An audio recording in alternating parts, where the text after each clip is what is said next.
बिस्मिल्लाहिर्रहमानिर्रहीम। नाज़रीन अस्सलाम वालेकुम। नाज़रीन मैं हूं आतिफ आरिफ और आप देख रहे हैं मेरी राय चैनल। नाज़रीन एक तरफ भारतीय मीडिया का प्रोपेगेंडा और दूसरी जानिब जो है वो सड़कें गर्म होने का मामला भी शुरू होने वाला है। उसकी वजह सलमान अकरम राजा जो है उन्होंने भी बड़ा खुलकर बयान कर दिया। लेकिन सबसे पहले हम बात करेंगे जो भारतीय प्रोपेगेंडा है वो बड़ा अजीबोगरीब सा है। मुझे ये समझ नहीं आ रही कि किस तरह का मीडिया है और हमारा मीडिया किस तरह का है कि जो इनको जवाब ही नहीं दे रहा ना उस लेवल पे। शायद हमारे मीडिया पर चूंकि बोलने पर जब तक उनको इजाजत ना मिले वो बोलते नहीं, शायद इस वजह से ये मामलात हैं। लेकिन ये आप उनका प्रोपेगेंडा सुने, वो कह रहे हैं कि जी जनरल आसिम मुनीर साहब ने जो है वो जानबूझकर इंडिया से जंग शुरू करना चाहते हैं। और भाई जनरल आसिम मुनीर साहब क्यों जंग शुरू करना चाहते हैं? उन्हें जरूरत क्या पड़ी है आपके साथ जंग करने की? आपके जो जेर कब्जा मकबूजा कश्मीर वहां पर हुआ है, आपका सिक्योरिटी फेलियर है, लेकिन आप ये बात कर रहे हैं और कह रहे हैं कि पाकिस्तानी अवाम इनसे नफरत करती है और वो उनकी तवज्जो हटाने के लिए, हमदर्दी हासिल करने के लिए छोटी मोटी झड़पें जाता है, जबकि ये हमेशा से भारत का वतीरा रहा है। इलेक्शन की ही बातें थे, बॉर्डर पे लगा दी जाए फौजें ताकि इसका मोदी को फायदा हो सके, लेकिन ये उल्टा पाकिस्तान पर इल्जाम डाल रहे हैं। और दूसरा कह रहे हैं लेकिन ये ज्यादा अरसा नहीं चल सकेगा क्योंकि इससे पाकिस्तानी अवाम पर बहुत मजालिम इन्होंने ढाए हैं। और भाई पाकिस्तानी अवाम के साथ आपको अगर इतना ही हमदर्दी है, आपको इतना ही पाकिस्तानी अवाम से प्यार है, तो पानी रोकने की धमकी क्यों दे रहे थे? और जो पानी रोककर कहने की बजाय अब पानी छोड़ दिया उस पर आप क्यों ये कर रहे हैं? तो लिहाजा ये दोगली पॉलिसी नहीं चलेगी, इससे आपको हमदर्दी नहीं मिलेगी। पाकिस्तानी कौम सी सप्लाई दीवार आपके सामने बनकर खड़ी रहेगी जब भी आप जारियत करेंगे। आप याद रखें कि 2019 में इमरान खान ने आपको क्या कहा था, तो याद रखें कि इमरान खान की ही उल्टा। पहले आप इनका ये क्लिप सुन लें छोटा सा। The point right now is Pakistan's security situation is pretty bad. The army has been unable to keep people safe. Actually, forget people. Soldiers and police officers are among the biggest victims of these attacks. So the Pakistan army cannot even keep itself safe. And finally, you have the Imran Khan factor. His supporters have not given up the fight. His party remains immensely popular across Pakistan, which is why Asim Munir would love a distraction. A face-off, but not a war. A response from India would give him that. A cause to rally all Pakistanis, a chance to boost the army's morale and popularity.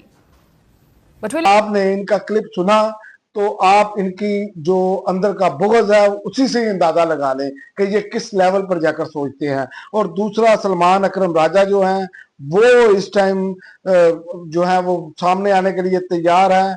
उन्होंने कहा कि फौज को चाहिए था जिस दिन हमला हुआ उसी दिन इमरान खान को इसकी राय लेते हुए इसको फैसले में शामिल करना चाहिए था। अलमिया ये है कि अब तक इसकी बहनों को ही उससे मिलने नहीं दिया जा रहा। और ये जो इंडिया वाले हैं ये इमरान खान को वो सबसे बड़ा इंडिया का दुश्मन समझते हैं क्योंकि इमरान खान ने इन्हें बोलने तक नहीं दिया। ये असल बात थी, ये जावेद हाशमी साहब कह रहे हैं। ये जावेद हाशमी साहब ने कहा है कि इनको बोलने नहीं दिया गया। और इमरान खान इस टाइम ट्रम्प कार्ड था पाकिस्तान का, जिस पर इमरान खान को इन्होंने, चूंकि ये हुकूमत है, हुकूमत को पता है कि इमरान खान बाहर आते हैं तो ये बोने हैं, ये दब जाएंगे, इसलिए इनको मामला इनके चलते हुए नजर नहीं आ रहे। लेकिन सलमान अकरम राजा ने एक अंदिया दिया है। उन्होंने कहा फैसला सड़कों पर होगा और जब 4 लाख लोग निकलेंगे और भरपूर एहतजाज करेंगे मैं कॉल दे सकता हूँ। यानी कि वो कह रहे हैं किसी वक्त भी मैं कॉल दे सकता हूँ, लेकिन कॉल मैं तब दूंगा जब मुझे यकीन हो जाएगा 4 से 5 लाख लोग निकलने के लिए तैयार हैं। तो ये पाकिस्तानियों आप जेहन में रखें, ये जो मामला हुकूमत चला रही है ना कि हम ऐसे ऐसे करके तो ये कर लेंगे, तो ये चाहे अब गर्मियां हो तो चाहे अब बरसात हो, तो याद रखें ये अब तैयारी मुकम्मल है और इनके साथ किसी टाइम भी कुछ हो सकता है। आप ये सलमान अकरम राजा साहब का क्लिप सुने। बिल्कुल नहीं। लगता है कि फैसला कहाँ होना है? जब देखिए फैसला सड़कों पे होना है, इस बारे में मुझे जरा भी भाव नहीं है। फैसला जो है बिलाखिर सड़कों पे होगा। ये अदालती अमल से नहीं होगा, ये पार्लिमानी अमल से नहीं होगा। ये तब होगा जब आप यहाँ 4 लाख की तादाद में निकलेंगे बाहर। अगर यहाँ 8-10 हज़ार आती हैं तो 2000 को तो गिरफ्तार करेंगे, बाकियों को मार पीट के आगे पीछे तितर बितर कर देंगे। पाकिस्तान की कौम को फैसला करना है बिलाखिर के वो सड़कों पर कब आएगी अपनी आज़ादी के लिए। देखिए मैं कॉल दे सकता हूँ, मुझे रोज़ कहा जाता है आप कॉल क्यों नहीं देते। कॉल देना कोई मुश्किल काम नहीं है, लेकिन कॉल मैं उस दिन दूंगा उस नौयत की जब मुझे यकीन होगा कि 3-4 लाख का मजमा यहाँ होगा, 15-20 हज़ार का नहीं होगा।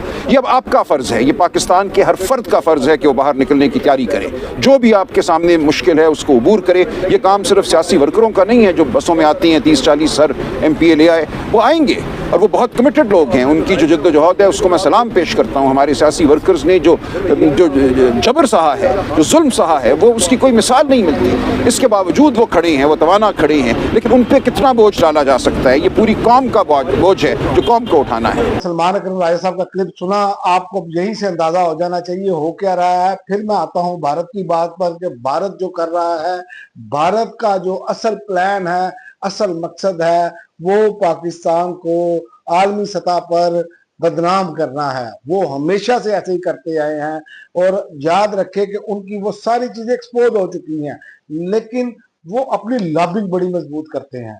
वो हमेशा हर छोटी से छोटी चीज का जिम्मेदार पाकिस्तान को ठहराते हैं। तो भाई आप 1.25 अरब की आबादी का मुल्क है, मकबूजा कश्मीर पर आपने 7 लाख के करीब फौज रखी हुई है, तो वो आप क्या करने बैठी है? वो क्या करने बैठी है भाई? वो भंगड़े डालने बैठी है। उनका क्या काम है? सिक्योरिटी फेलियर है आपका, आपको ये तस्लीम करना होगा। लेकिन पाकिस्तान को भी ये सोचना होगा, हमें अपने अंदरूनी मामलात को दुरुस्त सिमत पर लेकर जाना होगा, वरना जिस तरह जहरीला प्रोपेगेंडा भारत कर रहा है और दूसरी जानिब कभी पानी रोककर और कभी पानी छोड़कर ये जो सिलसिले कर रहा है, पाकिस्तान को अपने डैम पर भी तवज्जो देनी होगी और जो पानी ये जब ज्यादा छोड़े तो आप उसको स्टोरेज कर सके। हमें भरपूर और बड़ी दानिशमंदी के साथ एक हिकमत अमली बनानी होगी, वरना ये भारत जो है, भारत का नाम मैं इसलिए ले रहा हूं कि नरेंद्र मोदी हुकूमत जो है, ये याद रखें, मोदी की जो हुकूमत है ना, ये आपको किसी भी सतह पे जाके नुकसान पहुंचा सकती है, क्योंकि इसके दिमाग में सिर्फ और सिर्फ मुस्लिम दुश्मनी है और कुछ नहीं है। और बदकिस्मती हमारी ये है कि हमारे मुसलमान ममालिक भी जो है उनके साथ जो है वो तजारत भी कर रहे हैं, सब कुछ कर रहे हैं। तो ये हमारी एक बहुत बड़ी बदकिस्मती है कि हम मुस्लिम उम्मा भी इकट्ठी नहीं हो पा रही। अब तक के लिए नाज़रीन इतना ही, अगली वीडियो तक इजाजत दें। अल्लाह हाफिज।